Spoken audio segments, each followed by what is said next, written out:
Released by Konami in 1991 on the Game Boy, Castlevania II Belmont's Revenge will be a direct sequel to Castlevania the Adventure. For story, the game features the return of Christopher Belmont pitting his revenge quest against Dracula's own vengeful scheme, as it takes place after Castlevania the Adventure, but before the original Castlevania. For gameplay, the game is an action platformer requiring the player to fight, jump, and climb their way past 4 palaces within a set amount of time for each. Any of the 4 zones can be approached in any order, and once completed the final castle opens up. For combat, Christopher's main weapon is the whip, and he is again able to upgrade it on the fly with crystals, though sub-weapons return as well as hearts as the currency for their use. The story only gets larger from here, so let's cut it down to size with the recapitation. Set in the year 1591, 15 years after his victory over Count Dracula, a ceremony is being held celebrating Christopher Belmont's son, Soleil Belmont's selection to be the next chosen vampire hunter, and receive the sacred vampire killer whip as well as mystical powers. However, as it turns out, Dracula had not been slain for good over a decade ago, and instead uses the last of his powers to save himself after the battle, but lacks the magical energy to return to his normal form. Planning his return alongside revenge against the Belmonts, Dracula saw an opportunity within Soleil. The day after the ceremony, Soleil suddenly goes missing, and 4 foreboding castles suddenly appear overnight. Investigating the disappearance of his son as well as these odd castles, Christopher learns a horrible truth. Dracula turned his son into a demon and used his freshly granted energy for himself to reassume his form and strength by raising the 4 castles and their spirits within. Now, hidden in a lake surrounded by these 4 castles, Dracula's castle rises again, protected by wards from each keep. Grimly determined to not only rescue and restore his corrupted son, Christopher knows he must stop Dracula's new ambition and destroy him for good this time. Eyeing the 4 ominous castles of Crystal, Cloud, Plants, and Rock, Christopher first heads to the Crystal Castle. Pristine waters shift the flow of the stream to throw Christopher off balance, though they do reveal the lurking shadows of water creepers, smashing through the glass-like floor that threatens to shatter under his every step. The jellyfish-like Fornias swim through the very air and can suck the life out of Christopher if he's not careful, and new are reptilian mermen quickly leaping and throwing blades at the hunter at odd and challenging angles. The spirit raised to safeguard this palace is Darkside, as a dark crystal manifests into a humanoid mage that summons storms to raise the ground with explosive bursts of lightning. Smashing the heart of the crystal, Christopher puts his first dent into Dracula's defenses. Moving onward to the Rock Castle, ancient hieroglyphs adorn the sandy walls, as ghoulish diseased rats peek out from the dark burrows lining the walls, waiting for their chance to leap out and nip the heels of Christopher. Solid spikes thrust out to impale him, but the veteran knows to use the environment to his advantage, using them as stepping stones rather than as stumbling blocks.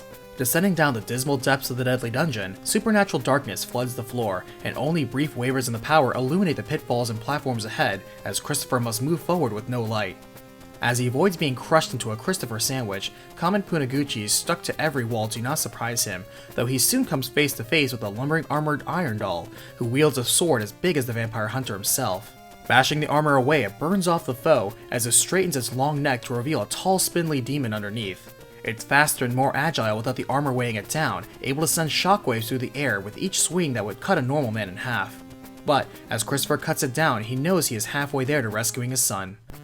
Now making his way to the overgrown plant castle, rope bridges cross over the vegetation and swampy water, though big eyes are intent to blow up in his face. Rope-like vines stretch deep from the tall canopies of the palace, and nimble skeletons shamble from hold to hold, hurling heavy bones at Christopher.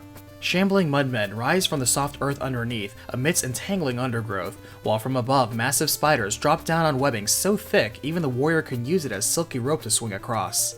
The spirit safeguarding the castle is surprisingly not a traditional monster, but an animated pair of statues, Camulo and Nimbler, who thrust their spears downward while spraying gouts of flame in every direction. Demolishing the distasteful decorations, Christopher is one step closer to facing down his nemesis again.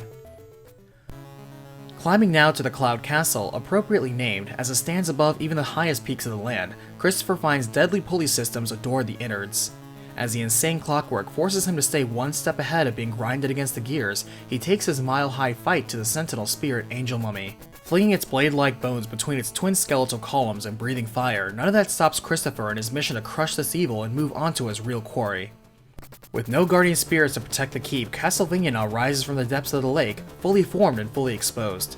Stepping now into the cursed castle to finish what he started, Christopher barely slows to crack through the foes in his path, nimbly using the death traps of the castle against themselves to climb upwards. Forced down a narrow path, he suddenly finds himself on the run as the Bone Dragon King splits the earth to rend him asunder, and scraping by, the Belmont defeats the behemoth foe. Now entering a strange cathedral, Christopher is shocked to be met by his son Soleil, who stands boldly before him, teeming with dark power. He challenges his father, confident he will kill him and sure of the inevitable rise of Dracula. Whips clenched, the Belmonts clash at each other with explosive fervor, as Christopher flings his signature balls of flame at his son, who counters with magical spinning blades that curve and seek out their target. Edging out a win, Christopher beats Soleil to his knees and purifies him of all corruption, overtaking his mind and body. Snapping out of the curse, Soleil is dazed and confused, but still conveys that Dracula could not directly use Soleil's power, and instead use Soleil to raise the castle's spirits that he will use instead. Now going forward with no time to waste, Christopher now steps past his son to save all of Transylvania again, walking calmly down a quiet macabre hallway to step into the room where Dracula awaits. Appearing before him with the spirits of the 4 castles around his skull, the 5 pieces combine to reform and resurrect the Prince of Darkness to his human form. Wasting no time with his rebirth, he floods the room with spiral waves of hellfire and teleports quickly around the room, giving Christopher little room to put pressure on him. Regardless, the veteran vampire vanquisher has been preparing for this fight, and the Holy Whip vampire killer strikes fast and true to slay the darkness and defeat Dracula on the very wake of his revival.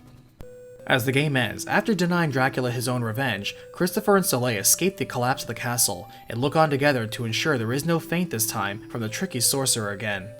The father-son team stand victorious, as the world is saved as is their own family.